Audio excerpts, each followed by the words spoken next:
And we stayed with Burn's friend. It's Auntie Jean's, one of Auntie Jean's daughters. And we go to tea when we go to Durban. We take Auntie Jean out for tea because she's an amazing. She really, we love having tea with her. So now this is her daughter that stays in Australia, and she's been in Aussie for a while. So it was my first time meeting her, even though I met her mom. You meet someone that is just so phenomenal. So both her, Shelley and Alan, are awesome. We felt so at home. The room was divine. We had our own bathroom. It it was so. It, they made us feel, because we don't know how people handle disability. We don't know how they feel about it, and they just made us feel so at ease. And so it was lovely to be with them. And we had some dinners with them, and we relaxed. And it was obviously after the long trip, we were just in South Africa we call it kaput. We were done, and we hit that bed so hard. Well, the next morning, after a hearty breakfast and a fresh good sleep the night before, we headed off to Byron Bay with Shelley and Alan. Now you can see the hill that's in the photograph. Without Burns' scooter, we had to get him up that hill. Shelley and Alan pushed him up, helped me get him up the hill, and it was really up at the top. The view is amazing. You see the sea right round. We went to the lighthouse there, had a walkabout there, and then it beautiful, absolutely beautiful. This is at the lighthouse at the top of that big hill that we've just walked up, and we just took a photo in front of the lighthouse. Beautiful. So we spent the morning there at Byron Bay, and then took a trip down the mountain to go and have some lunch at a restaurant in Byron Bay.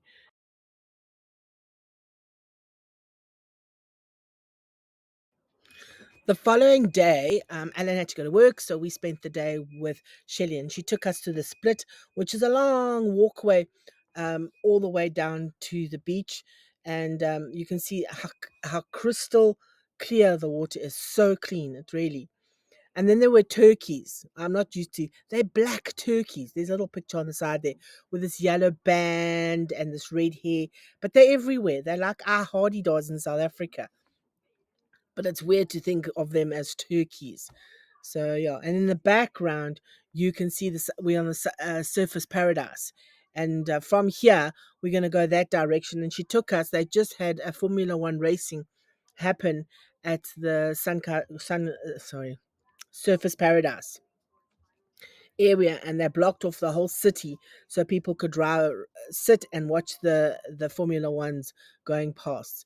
So when we went there, we actually saw them, all the structures and stuff. They had just finished. They were obviously dismantling everything there. So after this, we headed through to that side of town.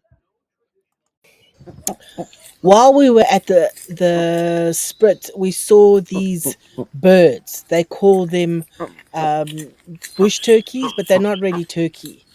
They're black, look like to me they look like turkey. I mean, you can see, and a bright red head and this yellow thing that looks so bright. I don't know why. Yeah, creation is different. And what's amazing, the males build this huge mound, almost up to 4 meters high. And then what they do is they cover with leaves and dirt, and then with their beak, they stick their beak into, and then they'll obviously put the eggs in there, and then they stick their beak in to feel the heat. The heat is of the, it's almost like a compost heap, to feel the heat that it's to incubate the eggs. And so it's amazing. And only the male has the yellow, they call it a wattle, that yellow little thing around its neck. And the female has a smaller one. So when the male goes all, how show off as the normal male would do, that it pops up. So yeah, and that mound gets to almost 33 degrees centigrade. That's how, or 91 Fahrenheit, whichever area you are in.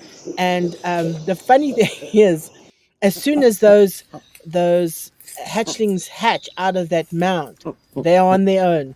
There's no going back to mom or going back to dad or how's about the credit card? Can you help me? You're on your own. So those poor hatchlings, they come out, and as they come out in about an hour, they can fly. Now I don't know if these things can fly, but I mean they are funny. They are really weird, and they make the strangest noise. It's like it's almost like our giant hornbills. Whoa, whoa. No, actually, what it sounds like a monkey, like those vervet monkeys they make. That kind of sound. It was weird, but yeah, those are the bush turkey. This is the HOTA, House of Arts in Surface Paradise. Awesome building. It's just again, that's a weird construction, and it just zings your artistic feel. I mean, I'm not sure that everybody feels the same, but it was just and the art inside. I'm going to show you a few. Just a few. I mean, 3 or 4 I think I put in just to show you the the creativity of people, the mind that people have ideas to take and put down on paper, and the detail they take. I wish I had that kind of persistence in putting detail into my art. It's unbelievable. I don't using the word unbelievable, but it's believable when you see it. Magnificent. And then there's this koala bear. I mean, look at it. How awesome is that? It just you can see my eyes are gleaming with how it's been painted, and I took lots of photos. Obviously, I only put one here with burn myself in, but it's so beautiful. It really, really is. Sometimes I wish I can make something as big as that and then paint it. One of the art pieces that was really touching uh, was this. It was called a death list. You can see it says there. Now it was a opportunity. Every square that you see on that wall is someone that passed away at this plaza that had collapsed, and it was done in honor of these people that had died, all the victims.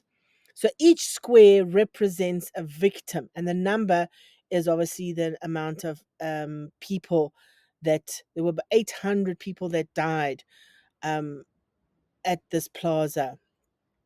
So what they did was they wrote the names with kokies, like a black marker, and then they started stitching it, the names and writing the names in memory of that to symbolize um, the people that passed away. And some of them are blank because they didn't know who the people were.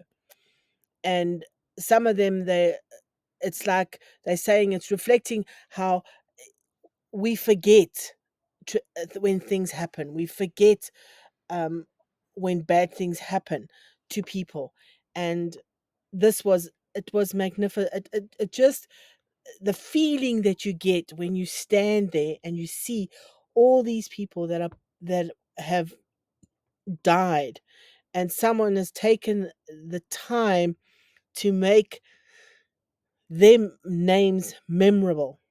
And it's a small thing, but again, like I say, small things do matter. It's important that we understand that this kind of thing represents um, someone that passed away in your life, or someone that we tend to forget. And what brought to my mind is not to forget those that are still with us, that we spend time with those that are with us. It was really awe inspiring. There are so many paintings there, so many, and beautiful sculptures and ideas that people have put out. The one painting is $9 million. 9 million. And it's just little pieces that have been painted and put together to make this huge sculpture. I mean, huge painting. Uh, Obviously this guitar, I mean, is phenomenal that someone painted, and it turns round and it does its thing, but you can't, the photos don't do the justice of. And that's why I always encourage people to go to museums, art museums, is to see the time people have taken time to create something. It's just I don't know. And I think having gone, and I really thank Shelley for taking us there, because okay, I'm an artistic person and I love art and I love to see what people do and make, but I also think it's important because it's part of the makeup, it's part of our history or part of the country's history, part of people's lives, and someone has taken the energy of their own and put it into something to create it. There are so many beautiful things there. I can't even begin to explain. I'll take another video just to show that. So I just wanted to say thank you, Shelley, for taking me to the art gallery. I love it, absolutely love it. There's so much to see. After the art gallery, we headed back to Alan and Shelley's house, and we had dinners with the family. It was so enjoyable. And then Bern, after supper or dins, whichever way you want to say it, went and sat on the chair. Can you see those rocking chairs? Went and sat there and fell asleep. So it's a very nice chair, and we had some chats, and eventually we went to bed after that. But that chair, he loved it. I think if he could have swallowed it and taken it with him, he would have, because it was so comfortable. I think if being in your own chair all day and then getting into some other chair that's a lot more comfortable, a lot more padding, does something for the body. But yeah, so we had a good time with the family, with Ellen and Shelley. Thanks, guys. It was lovely being with you. I really, really enjoyed staying with Shelley and Ellen.